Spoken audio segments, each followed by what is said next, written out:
सभी भक्तों को मेरा प्रणाम। आपके हृदय में विराजमान प्रभु को भी प्रणाम करता हूं। भगवान ने रचना बहुत सुंदर की है मनुष्य की, और इस रचना में उस मनुष्य में से ही विविधता प्रकट हुई, जिसमें कोई साधु, कोई संत, कोई यति, कोई मुनि, कोई सन्यासी, सब तैयार हुए। और जैसे विज्ञान को लेकर के साइंटिस्ट तैयार हुआ और साइंटिस्ट के माध्यम से विज्ञान की एक नई नई खोज आती रही, वैसे ही हमारे शास्त्रों के अंदर मानव जीवन में और सदियों से एक विविध साधना पद्धति आती रही है। विविध समय में योग्य संतों ने अनोखी साधना पद्धति मानव के लिए प्रदान की है, और विविध प्रकार की साधना पद्धति के माध्यम से मनुष्य का कल्याण भी हुआ है। चाहे वो मनुष्य व्यापार में हो, चाहे वो मनुष्य अपने आप में एक मेधावी शक्ति का कुछ प्रयोग करता हो, चाहे वाणी का प्रयोग करता है, चाहे कोई वक्ता है, या तो कोई प्रोफेसर हो, कोई जज हो, या तो छोटी से छोटा एक व्यापार करने वाला व्यक्ति हो। मगर यहां एक ऐसे यंत्र की बात मैं करने जा रहा हूं, उस यंत्र के साथ ऐसा एक विविध शक्ति का जो पूरे ब्रह्मांड में सबसे पहले कुछ भी नहीं था, सिर्फ एक ऐसा लिंग था, जैसा एक बिंदु था, जैसा एक अपने आप में जिसको भगवान का एक प्रतीक स्वरूप जिसको कहते हैं शिवलिंग था, उसके साथ शक्ति का समन्वय कैसे हुआ। उस यंत्रराज, उसको विविध प्रकार के कई नाम दिए गए हैं। श्री चक्र, यहां एक सिद्ध श्री यंत्र की बात करने जा रहा हूं, जिस श्री यंत्र अपने आप में भगवान शिव की शक्ति के साथ जुड़ा हुआ है। एक अनोखी खोज है। हमारे पास घर में श्री यंत्र होगा, हम आराधना करते हैं, हम साधना करते हैं, हम उपासना करते हैं, हम श्री विद्या की दीक्षा प्राप्त की है, श्री विद्या का मंत्र जाप किया है, मगर यहां उस श्री यंत्र स्वयं अपने आप में भगवान शिव के लिंग के ऊपर बिठाया गया है।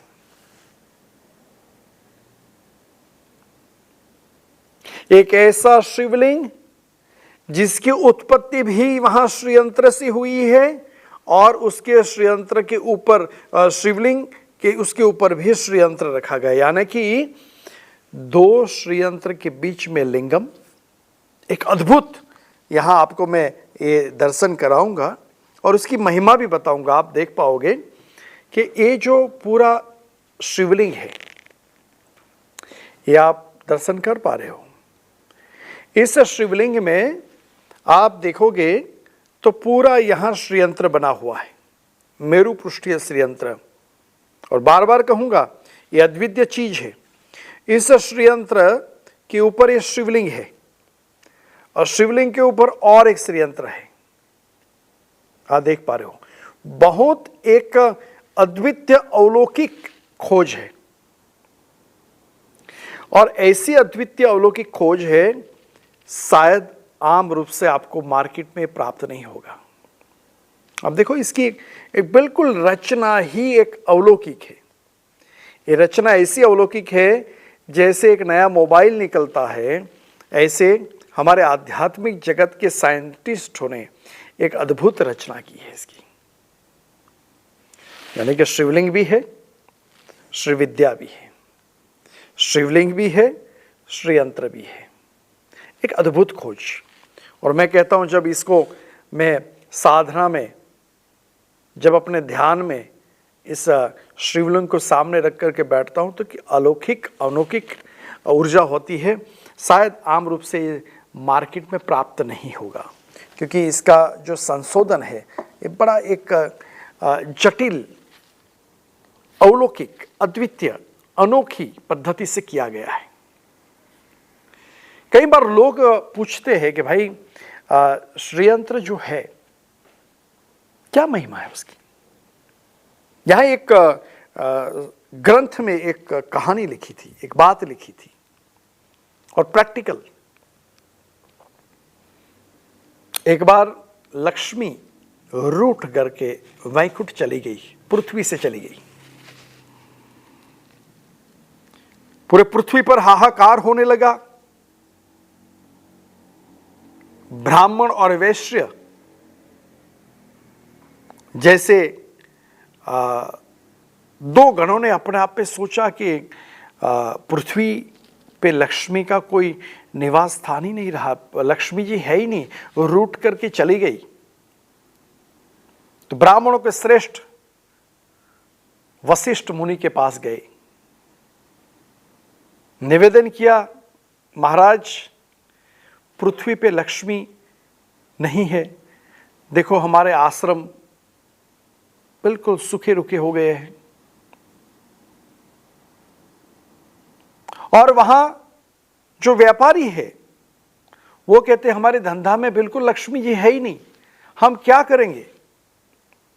तो एक अद्वितीय उस चीज को लेकर के, इस बात को अपने मन में लेकर के वशिष्ठ जी ने कहा कि चलो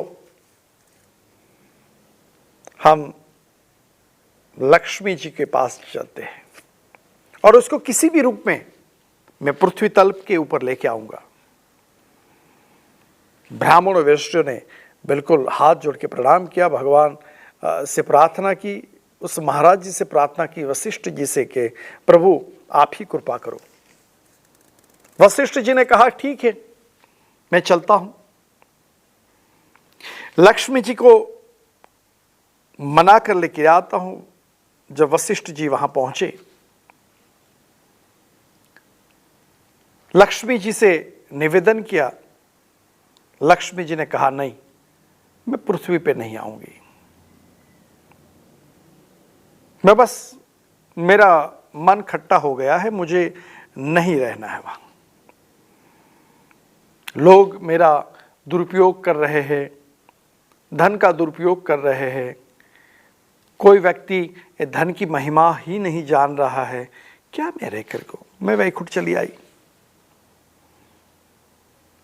लक्ष्मी जी ने वशिष्ठ जी को बिल्कुल मना कर दिया और वशिष्ठ जी वहां ही बैठे बैठे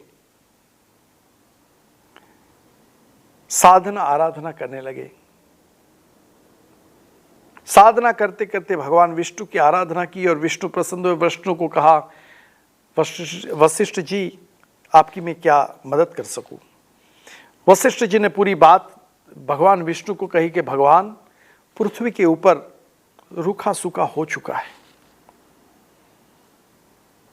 व्यापारी के पास व्यापार नहीं है, हमारे जितने आश्रम है वो आश्रम रूखे सूखे हो गए हैं, किसी को रोटी खिलाने का पैसा नहीं है।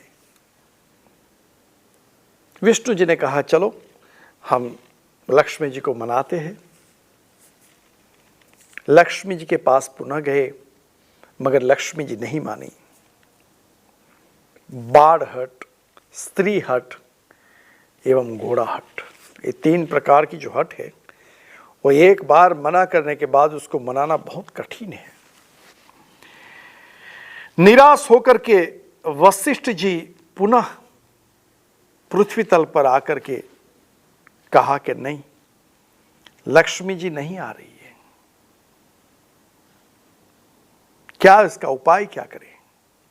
सभी ज्ञानी ऋषि मुनि संत सब इकट्ठे हुए और इकट्ठे होने के बाद एक जैसे मीटिंग होती है ना, जैसे पार्लियामेंट में मीटिंग होती है, कोई कुछ चीज बिल पास करना है तो सब मंत्रीगण इकट्ठे होते हैं, वैसे ही सब इकट्ठे हुए चिंतन किया और फिर देवताओं के गुरु बृहस्पति से प्रार्थना की। बृहस्पति से प्रार्थना की, बृहस्पति को मनाया, प्रभु आप ही कृपा कर सकते हो। तब बृहस्पति ने कहा कि आप श्रीयंत्र की स्थापना करो,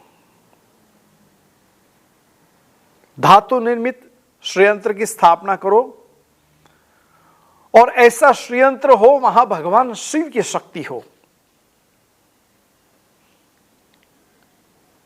क्योंकि वहां देखो भगवान विष्णु ने इतना निवेदन करने के बावजूद भी लक्ष्मी नहीं आई। तो श्रीयंत्र की ऐसी स्थापना हो, श्रीयंत्र की ऐसी रचना हो जहां भगवान शिव की शक्ति हो।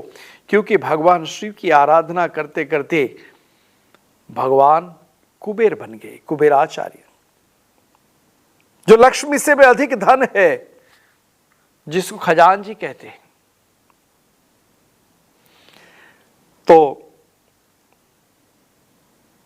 श्रीयंत्र की स्थापना, और ऐसे श्रीयंत्र जहां भगवान शिव का लिंगम हो, ऐसे जो मैंने आपको बताया कि शास्त्रों को मनन मंथन चिंतन कर करके एक ऐसी रचना की है कि जो शास्त्रों का चिंतन मनन के साथ आप खुद देख पा रहे हो कि जहां श्रीयंत्र मैंने पहले बताया, जहां से शिवलिंग की उत्पत्ति हुई, ऐसा पूरा श्रीयंत्र, योनि भी है, श्रीयंत्र भी है, लिंगम है और श्रीयंत्र है। अद्भुत एक श्रीयंत्र की रचना। तब बृहस्पति ने जो ज्ञान दिया, उस ज्ञान के माध्यम से सभी पृथ्वी तल पे रहने वाले जो लोग थे, उन्होंने ऐसे श्रीयंत्र की स्थापना की और लक्ष्मी जी का आह्वान किया। श्री सूक्त के 16 श्लोक है, उस मंत्र से लक्ष्मी जी का आह्वान किया और लक्ष्मी वहां प्रकट हो गई। लक्ष्मी जी ने कहा वशिष्ठ जी को कि धन्य है बृहस्पति देवताओं के गुरु, जिन्होंने आपको एक ज्ञान दिया, क्योंकि श्रीयंत्र में मेरा प्राण है। मैं कितने भी रूठ जाऊं, जहां इस श्रीयंत्र को स्थापित करके, वो भी भगवान शिव का लिंगम के साथ, अगर उसको स्थापित करके जहां भी रखा जाए, वहां मैं कितने भी रूठ गई हूं, मगर उस देवताओं के गुरु बृहस्पति, जिनका मैं सम्मान करती हूं, भगवान भोलेनाथ, जिनकी मैं आराधना करती हूं, वहां तो मुझे किसी भी रूप में आना ही पड़ता है। इस बात को लेकर के मैं ही संदेश देना चाहता हूं आपको, आपके परिवार को। आप व्यापार कर रहे हो,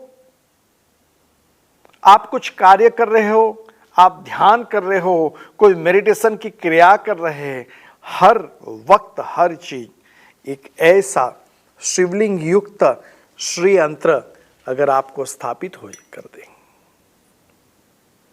तो मैं गारंटी के साथ कहता हूं, उस देवताओं के गुरु बृहस्पति की वाणी मिथ्या नहीं होगी। उस देवताओं के गुरु बृहस्पति का जो वर्णन था शास्त्रों में, जिन्होंने एक संशोधन करके पृथ्वीवासियों को एक धन धान्य समृद्धि से भरपूर कर दिया, क्या वो गलत हो सकता है? समय बदल सकता है, प्रकृति और प्राण नहीं बदल सकते। प्रकृति का स्वभाव है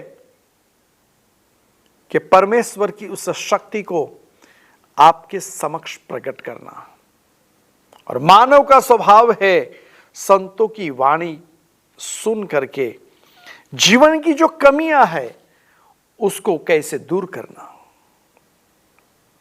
जैसे पेन के माध्यम से हम लिख सकते हैं, वैसे ही एक यंत्र के माध्यम से हमारे दुर्भाग्यों को वहां हटा करके सौभाग्य की कलम सौभाग्य की शक्ति प्रकट कर सकते हैं। अभी मैं आपको इसका एक छोटा सा प्रयोग बताऊंगा। ऐसा सिद्ध श्री यंत्र युक्त शिवलिंग, जिस एक शिवलिंग में 2 यंत्रों के बीच में एक शिवलिंग है, ऐसा शिवलिंग प्राप्त करें। मैं तो आज बता रहा हूं आपको, और ऐसे कल उसकी एक डाई बना करके कहीं महात्मा तो ये भी प्रयोग करना स्टार्ट करेंगे। और मैं तो चाहता हूं कि हर मानव के हर पूरा एक विश्व कल्याणमय हो, मगर प्रामाणिक। ऐसे विग्रह की स्थापना करें। उसके साथ आपके पास अकिक की माला हो, जिसको लक्ष्मी माला भी कहती है, वो लक्ष्मी मंत्र से सिद्ध हो। इस माला को लेकर के एक विशिष्ट मंत्र आपको बताने जा रहा हूं। श्री सूक्त का पाठ करो, ये तो है ही अद्वितीय, मगर एक बीच मंत्र जिसमें भगवती लक्ष्मी और शिव की शक्ति के माध्यम से भगवती लक्ष्मी स्थिर रहेगी। और ऐसा बीजोक्त मंत्र आप ध्यान से सुने। आपके पास पेन और पेपर है तो लिख लीजिए। और इस मंत्र की सिर्फ कोई गिनती नहीं है कि 15 माला करनी है, 21 माला करनी है, नहीं। इस मंत्र की सिर्फ आपको 30 माला करनी है, 30। वहां भी 30 क्यों? 3 का बहुत बड़ा मूलांक है, वहां 3 नंबर है बृहस्पति का। तो 30 माला मंत्र जाप करनी है। और मंत्र है ओम श्रीम श्रीम ह्रीम श्रम, ह्रीम श्रीम श्रीम नमः। देखो इस मंत्र की रचना आगे है ओम, 2 श्रीम बीज मंत्र है, श्रीम श्रीम। ह्रीम दुख को हरने की शक्ति, आगे श्रम बीज है भगवान शिव का। फिर पुनः ह्रीम लगेगा और पुनः उस लक्ष्मी का बीज श्रीम श्रीम पीछे लगेगा नमः। 30 माला 30 दिन, 30 माला का मतलब मैंने बताया 30 मिनट, सिर्फ 30 मिनट। सामने ये जो आपके पास विग्रह, शिवलिंग रूपी विग्रह है, उसको सामने रख देना है। कोई दिए की जरूरत नहीं, एक अगरबत्ती लगा दो और 30 मिनट मंत्र जाप करो। बिल्कुल इस शिवलिंग और इस श्री यंत्र को आपकी आंखों के बिल्कुल लेवल पे होना चाहिए। और लेवल पे रह करके हमारी आंखों की दृष्टि इस शिवलिंग के ऊपर जो श्री यंत्र का बिंदु है वहां होनी चाहिए। और वैसे ही ओम श्रीम श्रीम ह्रीम श्रम ह्रीम श्रीम श्रीम नमः, ऐसा 30 मिनट जाप आपको करना है। उस वक्त इनकी शक्ति की ऊर्जा आपके अंदर आ रही है, आपकी नेगेटिविटी बाहर जा रही है। ऐसे पूर्ण रूप से आप अनुष्ठान को करना है। ये अनुष्ठान जो है अद्वितीय है। इस अनुष्ठान वशिष्ठ की वाणी है, बृहस्पति का ज्ञान है, ब्राह्मणों का निवेदन है, वैष्णव की अर्जी है। और साधकों की सिद्धि है। ये सिद्ध शिवलिंग युक्त श्रीयंत्र आप स्थापित करें, मनोकामना पूर्ण करें, व्यापार में उन्नति करें, साधना में सिद्धि प्राप्त करें। ऐसे ही मेरे सद्गुरुदेव के द्वारा जो मुझे ज्ञान मिला है मैं आपको बांट रहा हूं और सद्गुरुदेव से प्रार्थना करता हूं ऐसा विशिष्ट विग्रह एक पूंजी के रूप में आपके घर में हो। ओम नमः शिवाय। जय गुरुदेव।